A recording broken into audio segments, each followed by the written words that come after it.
ماشاءاللہ بہت بڑا اجتماع ہے۔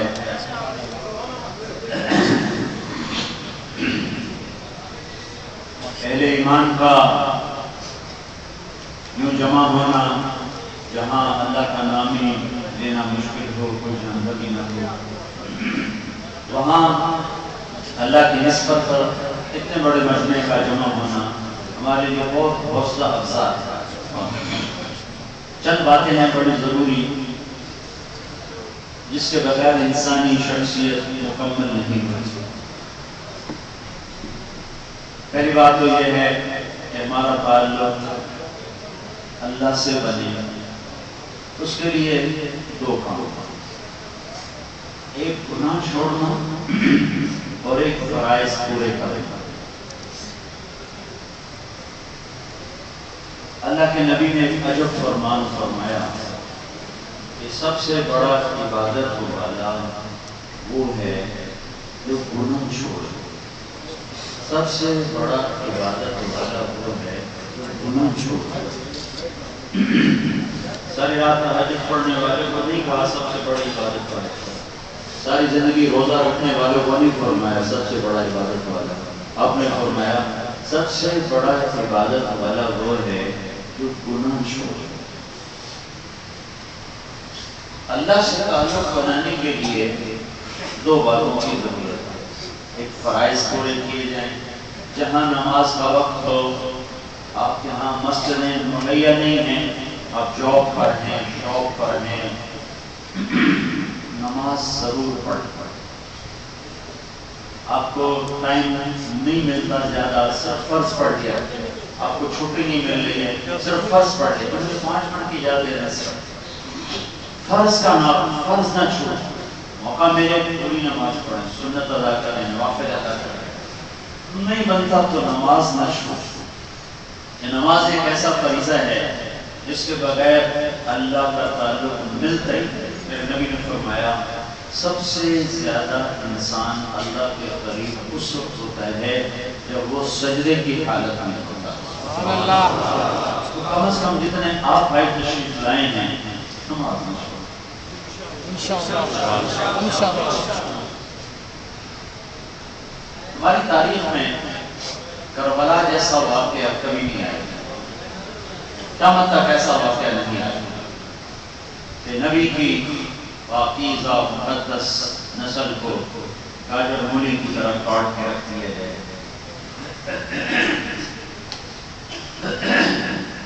یہ وہ لوگ تھے جن کو جنت کی سرداریاں ملی، جنتی ہونا نہیں، ہم تو جنت میں چلی جائیں تو بڑی بات ہے، لیکن میرے نبی نے فرمایا کہ حسن اور حسین جنت کے نوجوانوں کے سردار۔ تو جس کو اتنی بڑی بشارت مل جائے اب اس کو جان دینے کی کیا ضرورت ہے؟ کیوں جان؟ میں تو اس لیے کھپا ہوں 1.25 گھنٹہ کہ اللہ تعالیٰ معاف کرے اور جنت دے دے۔ آپ اتنا مجمع آئے بیٹھے ہو تو اس لیے آئے بیٹھے ہو کہ کچھ گناہ معاف اور اللہ تعالیٰ جنت دے دے، لیکن اللہ کی قسم نہ مجھے پتہ نہ آپ کو پتہ ہے کہ ملے کہ نہ ملے بے نیاز ہے، لیکن یہ وہ شہزادے ہیں جو ماں کا دودھ ابھی نہیں چھوٹا تھا کہ جنت کی سرداری کی بشارت مل گئی۔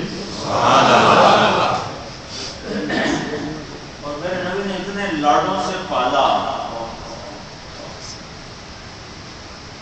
آپ گھر میں تشریف لاتے بیٹی کے فرماتے این اللقع، تو میرے شرارتی بچے کدھر ہیں؟ تو حضرت فاطمہ کہتی ہیں میں بھیجتی ہوں یا رسول اللہ، تو ان کو جلدی سے کپڑے پہنا کے یہ تو بھاگے بھاگے آتے، تو میرا نبی قاب قوسین والا، مقام محمود والا، کوئی ہے ان کی تعریف؟ وہ کیا کرتے تھے؟ وہ یہ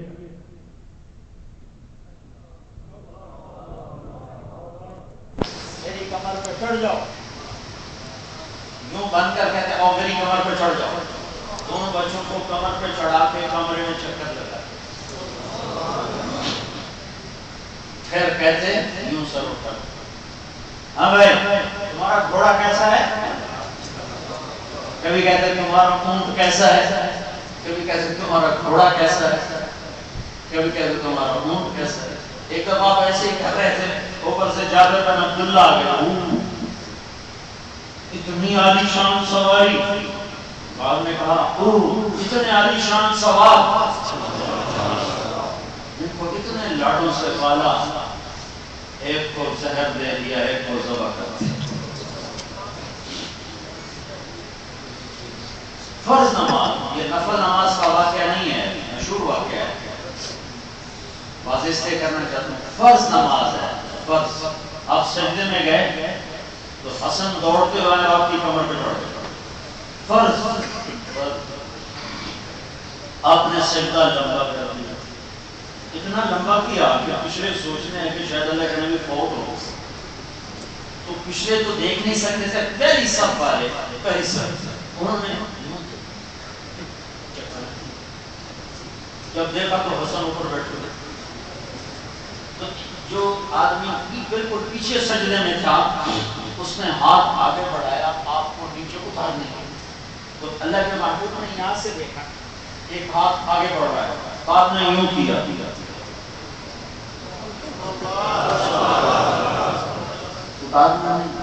اتارنا چھوڑ دو، جب تک وہ نہیں اترے آپ نے سجدے سے سر نہیں اٹھایا۔ مجھے بتاؤ کہ ان کو سر کٹانے کی کیا ضرورت ہے؟ جنت میں تو سودا ہے نا سارا، جنت کے لیے نماز پڑھتے ہیں، جنت کے لیے روزہ رکھتے ہیں، اللہ کی رضا کے لیے، ان کا تو معاملہ طے ہو چکا ہے، تو اب تو یہ چھٹی کرتے ہیں، موج کرتے ہیں۔ جو کاغذ کا اپنی جان اور اپنی اولاد کی جان کو بچاتے ہیں، کیسا شاہ سوار ہے جو بچوں کو ذبح ہوتے دیکھ رہا ہے اور ماتھے پہ بل نہیں ہے۔ نماز کا وقت آ گیا، ظہر کی نماز، جمعہ کا دن نماز کا وقت آ گیا، نہ پڑھے نماز کوئی مسئلہ نہیں، جنت تو یہ جنگ سے پہلے نیند آ گئی، خیمے کے باہر بیٹھے تھے، اونگ آ گئی، آنکھ کھولی تو ہنسنے لگے، تو بہن زینب نے پوچھا یہ کوئی ہنسنے کا وقت ہے؟ کہنے گئے ہاں، ابھی اللہ کے نبی کو خواب میں دیکھا ہے، کہہ رہے ہیں بیٹا میں تمہیں لینے آ چکا ہوں۔ سبحان اللہ۔ تو نہ پڑھے نماز کون سا مسئلہ؟ ان کے لیے کوئی مسئلہ نہیں تھا، لیکن ایک مسئلہ ہوتا کہ پیغام امت کو ادھورا جاتا، تو کوئی اوکھا سوکھا وقت تو نماز چھوڑی جا سکتی ہے، اور پیغام یہ دینا تھا کہ زیر خنجر بھی یہ پیغام سنایا، نماز نہیں چھوڑ سکتی کہ سر کٹ جائے۔ نماز کا وقت داخل ہو گیا تو آپ نے زہیر، آپ کے لشکر میں ایک جھنڈا دائیں طرف تھا زہیر کے ہاتھ میں، ایک جھنڈا بائیں طرف تھا حبیب کے ہاتھ میں، اور ایک جھنڈا درمیان میں تھا اپنے بھائی عباس کے ہاتھ میں۔ تو آپ نے زہیر سے فرمایا ایک کمبخت شمر سے کہو نماز تو پڑھنے، تھوڑی دیر کے رک جائے نماز تو پڑھنے۔ تو انہوں نے آگے بڑھ کے فرمایا تھوڑی دیر رکو ہمیں نماز پڑھنے دو، انہوں نے کہا ہم نہیں رکیں گے، نماز میں بھی سر اڑائیں گے۔ تو اس نے آ کے عرض کی حضور وہ نماز کے لیے جنگ روکنے پہ تیار نہیں، تو پھر نماز تو نہیں چھوڑ سکتی۔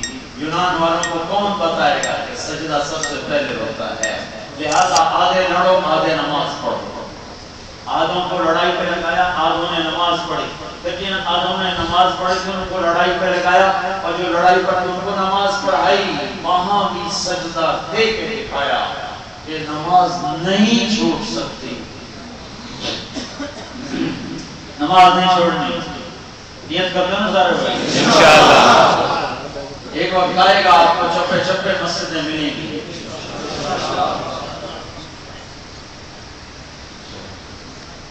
1982 میں پہلی دفعہ انگلینڈ گیا، تو سردیوں کے دن تھے اور مرکز کا ہم راستہ پورا اور عصر کا وقت کم ہونے لگا، کوئی مسجد کہیں کچھ بھی نہیں، پریشان حال ہوا کہ نماز جائے گا۔ تو مجھے ایک بورڈ نظر آیا، اوپر بنگلہ لکھی ہوئی تھی، تو میں نے وہ اپنے جو ڈرائیور ساتھی تھا میں نے کہا یہ کسی بنگالی کی لکڑی ہے، تھی وہ شراب کی دکان، میں نے کہا یہاں روکو، شاید یہ مسلمان ہو تو نماز کی جگہ جنس کسی سے دے دیتے۔ تو ہم اندر گئے تو وہ بنگلہ دیش کا ہی تھا، وہ تھا سارا اس کا بار روم، ہمیں دیکھ کے ایک دم یوں ہوا، میں نے کہا یہ مسلمان ہے۔ شرما گیا. تو میں نے سلام کیا, میں نے کہا جی ہم نے نماز پڑھنی. میں نے کہا ہاں جی بسم اللہ تشریف لائیں. میں نے نیچے لے گیا بیسمنٹ, تو وہاں سے ہمارے لیے چادر بچھائی, ہم نے عصر کی نماز پڑھی. پھر وہاں سے ڈھونڈتے ڈھانڈتے جا کے پہنچے مرکز. اب اللہ کے فضل سے آپ انگلینڈ میں جہاں چلے جاؤ مسجد سامنے.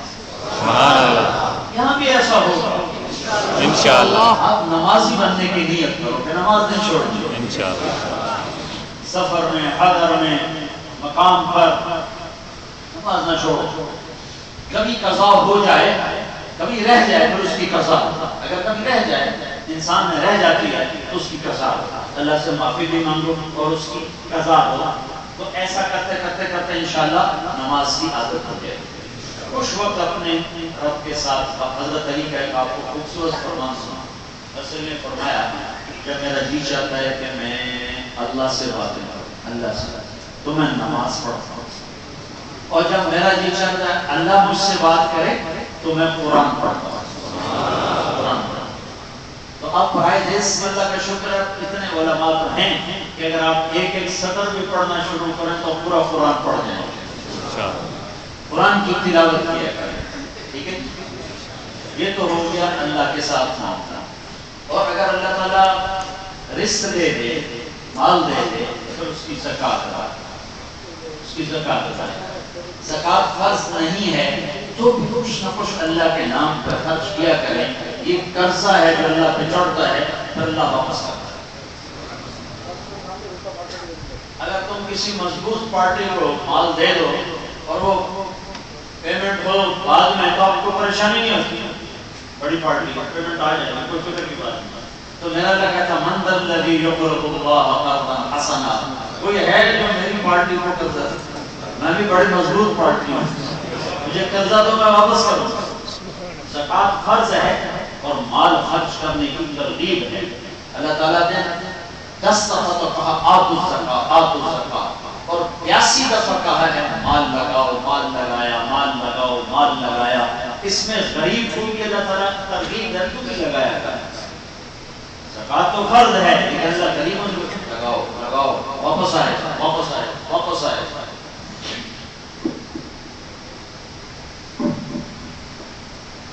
اللہ تعالیٰ کو پسند بہت ہے, تب سخی کو اللہ بہت پیار کرتا ہے. اور جو کنجوس, ہمارے بنگلہ میں کیا کہتے ہیں,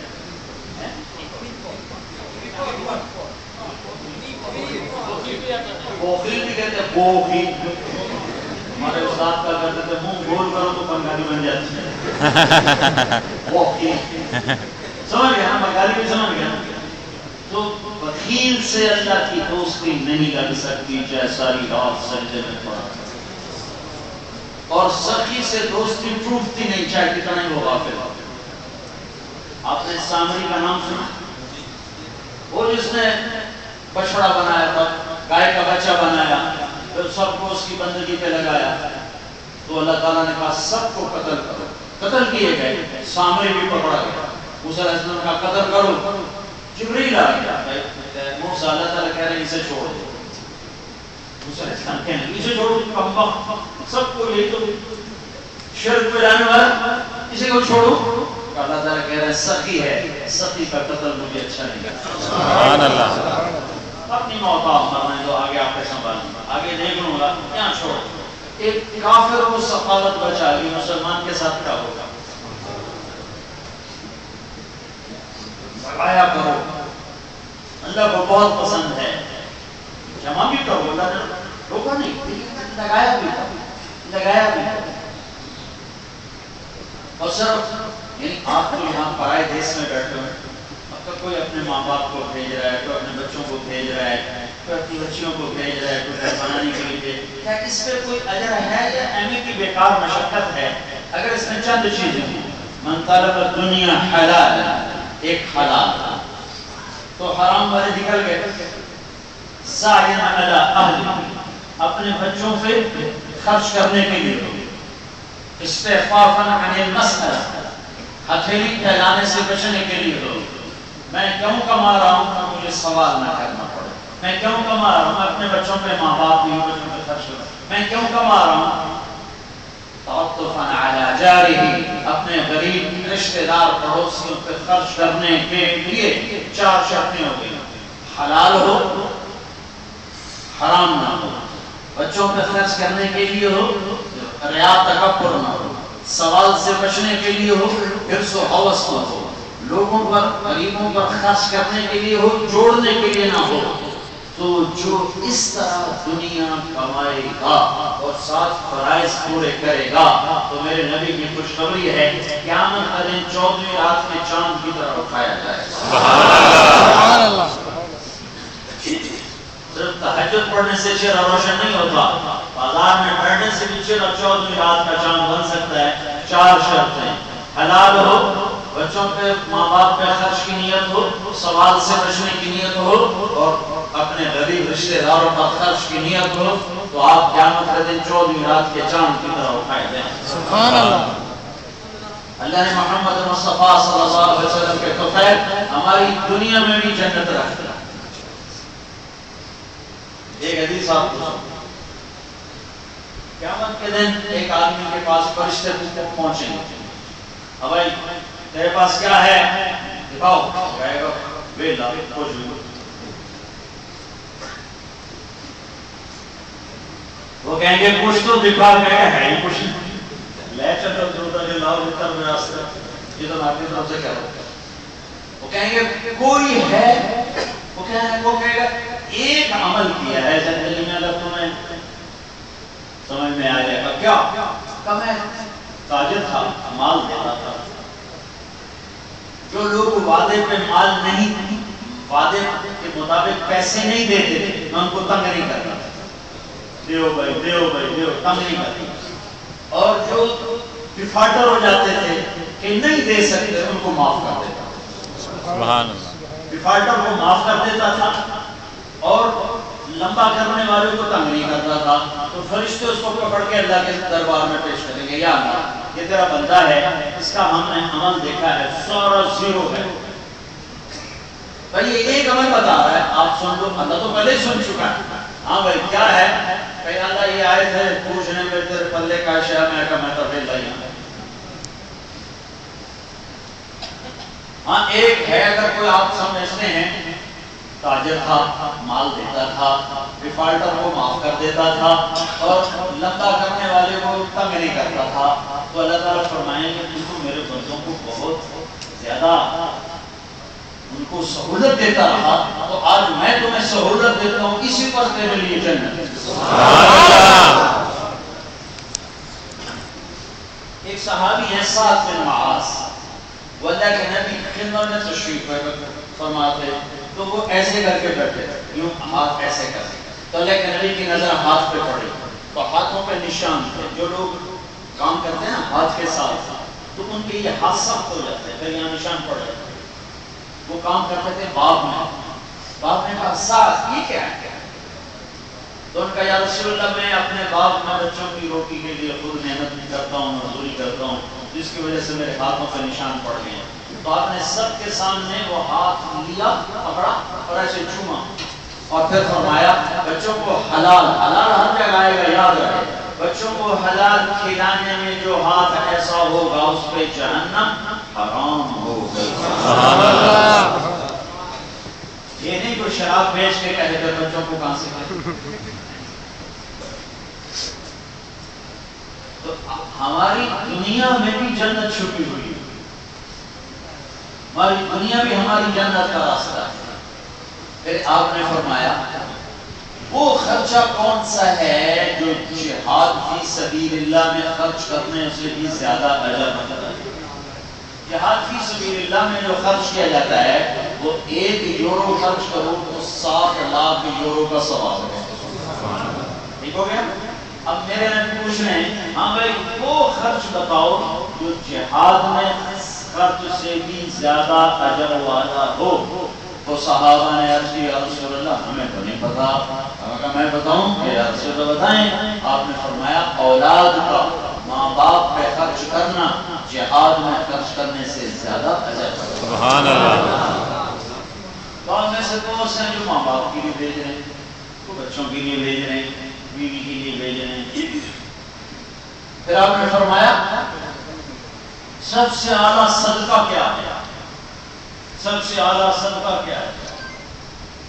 تو صحابہ نے کہا جی آپ کو پتا، آپ کے رب کو پتا. آپ نے فرمایا جس کی بیٹی کو، جس کی بہن کو طلاق ہو گئی اور وہ اجڑ کے گھر آ گئی، اس پہ خرچ کرنا سب سے عالی شان صدقہ ہے.